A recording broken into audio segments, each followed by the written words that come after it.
મહાલક્ષ્મી વ્રત. આ વ્રત 16 દિવસ સુધી કરવામાં આવે છે.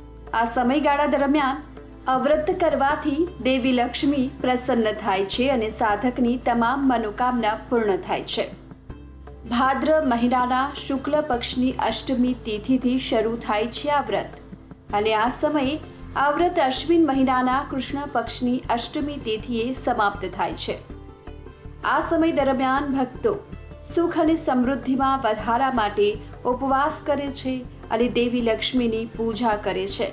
11 સપ્ટેમ્બરથી મહાલક્ષ્મીના વ્રતની શરૂઆત થશે. સવારે વહેલા ઉઠી સ્નાન કરી મંદિરની સફાઈ કરો. માતા લક્ષ્મીની પ્રતિમા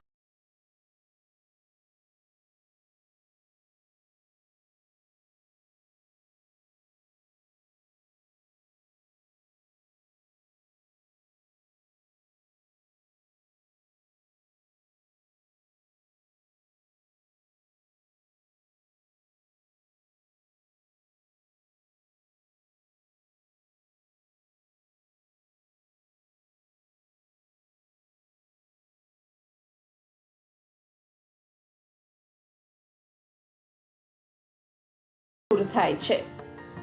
ઘણા સમય પૂર્વે એક ગરીબ બ્રાહ્મણ એક ગામમાં રહેતો હતો. નિયમપૂર્વક વનમાં આવેલા વિષ્ણુના મંદિરમાં જઈ પૂજા કર્યા કરતો. તેની પૂજા ભક્તિ જોઈ પ્રસન્ન થયેલા ભગવાને એને લક્ષ્મી પ્રાપ્ત કરવાનો ઉપાય બતાવ્યો. આ મંદિરની સામે એક સ્ત્રી છાણા થાપવા આવે છે. સવારે આવી તેમને પોતાના ઘરે લઈ જવાનો આગ્રહ કરજો અને ત્યાં સુધી તેમને છોડતા નહીં જ્યાં સુધી એ તમારી સાથે આવવા માટે તૈયાર ન થાય. તેઓ મા લક્ષ્મી છે. એ તમારા ઘરે આવશે પછી તમારું ઘર ધન ધાન્યથી પરિપૂર્ણ બની જશે. આટલું કહી ભગવાન વિષ્ણુ અંતર્ધ્યાન થઈ ગયા. બ્રાહ્મણ પોતાના ઘરે ચાલ્યો ગયો. બીજા દિવસ